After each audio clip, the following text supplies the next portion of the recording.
So hands up for questions. Right? Sia, just tell me, how do you approach a game like this where you're considered massive favourites? For us, we don't think like that. We think on our standards, and we obviously looked at the past 4 games that we played, and we were supposed to have an extra week of holiday, and we believe that we didn't hit the standards that we wanted to hit. So the focus has solely been on us, and we all know as players that we could have been much better in so many ways. We've played far better than that and been far more physical than that. So the focus is solely on us and getting on the standards that we know as a team we can get to. So we focus on them, on looking at what they've done in the past and also studying their players, see what they can bring. But the most important thing is for me to go out there and be the best that I've ever been in the Springbok jersey.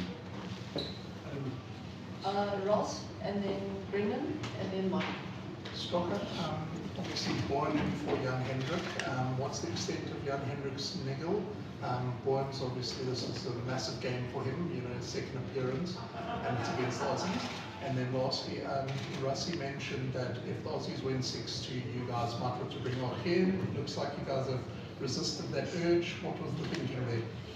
Yeah, I think with Young Hendricks, I think it was just unlucky in one of the sessions where he just got a knock, so we just wanted to be safe and not take a risk on him. And then Bourne also has been with the squad for a couple of weeks now, and he's been doing very, very well and fitting in nicely when it comes to the system and how we want to operate. And the nice thing about him and Dan as our scrum coach, they've got a good working relationship. They've done work with him since their young age, so which is good. So yeah, we just wanted to be safe in the sense of Young Hendricks just had a knock in the training session. And regarding the opportunity with that we were going to go 6-2 or 5-3, I think there were a couple of, maybe 2 positions where we had slashed some of the players when it comes to team selection. So, but once again, the squad we've selected at 23, I think it's a good squad that is good enough for us to make sure that they go and do the job for us. It's going to be a tough game, different game compared to what we've already faced. Talking about Italy and Georgia. But I feel like the team that we've selected and all those guys, they deserve also their opportunity. So yeah, that's the thing. That's why we didn't go towards 6-2 split, But we thought the 5-3 will be good enough for us to handle the game for us, and we know the challenge that's coming. Australia is a side that can give you tough times when it comes to ball in hand and give you a lot of challenges. So that's why we preferred to go for that 5-3 split with the backs. Sia, you're playing at 8 this week. Has your role changed in any way? And obviously, Rassie spoke earlier in the week about the breakdown and the threat of the Aussies there, where they're obviously going to try and target you there. Just maybe speak a bit about your role this weekend and the Australia's role. Yeah, my role has changed a little bit, just on set piece, both line out and scrum. But other than that, I'm still doing my normal job, and breakdown is a focal point. They're very good at it. I think it helps them in a lot of ways when they do. Fraser McWright is really good, and then there's a couple of other players who get in on the ball. So myself and Marco and Peter Steph have a job in our hand, but the rest of the team as well there. So that's still going to be my focus point in making sure that we do win the break. When we have the ball, we can keep the ball in hand and obviously try and slow down their ball or steal a couple of their balls too. And Sia, the Springboks generally over history haven't been good between World Cups. And I know you guys had a good year last year. How important is that to you guys, and to that end also to win back-to-back Rugby Championships? No, it is important.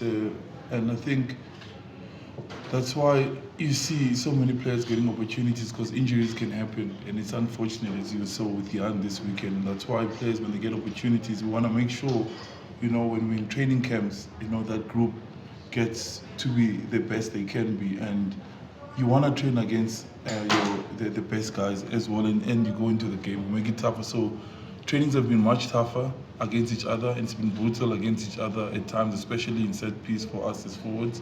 And the mindset has changed. We want to be the best all the time. We've never wanted that. It's never been a goal to say, no, we just want to focus on World Cups, because anything can happen in a World Cup. So everything in between, and also being number one makes a difference. Being number one in the world when it comes to the World Cup pools and stuff, that also makes a difference. So our mindset is definitely to try and win every single game, but also building squad depth, because that helps a lot in the long run. Francois over there, en Cardiff vraag aan jou. Wil jy dit ook? How much of an advantage was it playing for the Sharks regularly, not regularly, but at 8 this year, and basically just changing close to mind? I think injuries, like obviously, Yasser being injured and stuff, but I think it helped me a lot playing at 8 at the Sharks. Coach Plum, at the Sharks sees me as an 8. He told me that from the first time we had a meeting, he said he wanted me to play at 8. And I think here, roles are different, and I'm not your Jasper kind of 8 man, or Dwayne in a big body, but I've got my own way and I've got my own skills, so I'm gonna focus on that. I'm not gonna try and be somebody else. And like I said, role doesn't change much. I'm still gonna be playing towards the ball, looking after the breakdown, getting carries where I can. Myself and Mark will just talk and chat in the game and see how it goes. But rugby is rugby at the end of the day. Coach Stalker, I've been hearing players talk about the intensity of your fitness sessions lately, and with the evolution of your game, I guess there's different demands in terms of defense and attack. Are one of those demands a big attack for the players, and should we expect tomorrow a much higher tempo in terms of what the Springboks are going to bring, presuming that the players are fitter?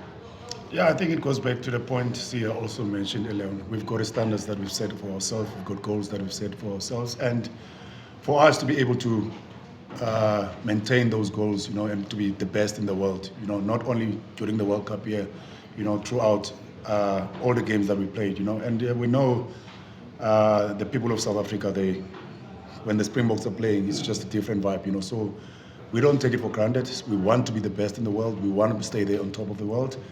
And the other thing is that with the way we want to develop our game, you can see with the input of Tony Brown, we want to. It's clear for everyone to see that we want to play the fast game, and you can see even without probably most of our forwards now that probably in the past you won't see them passing the ball around, and all of a sudden now there's a lot of ball players around the field, So we want to develop our game, and fitness is part of that goal.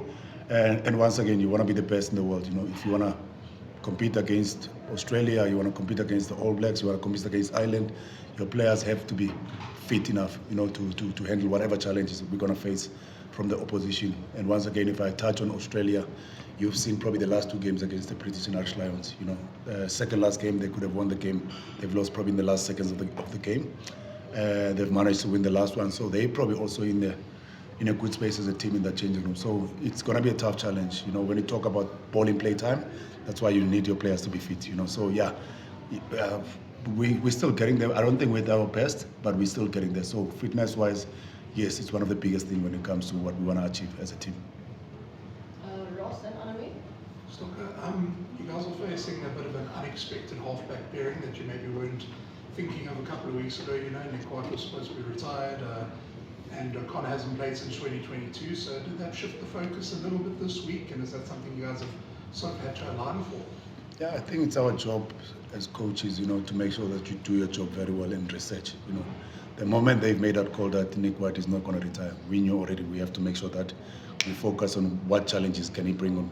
Or we know we played against him many times, and it was clear for us the fact that he didn't retire, so they had a plan that they're going to use him. So for us as coaches, we've already planned on Nick White playing the game. And James O'Connor, experienced player, and you can tell their mindset.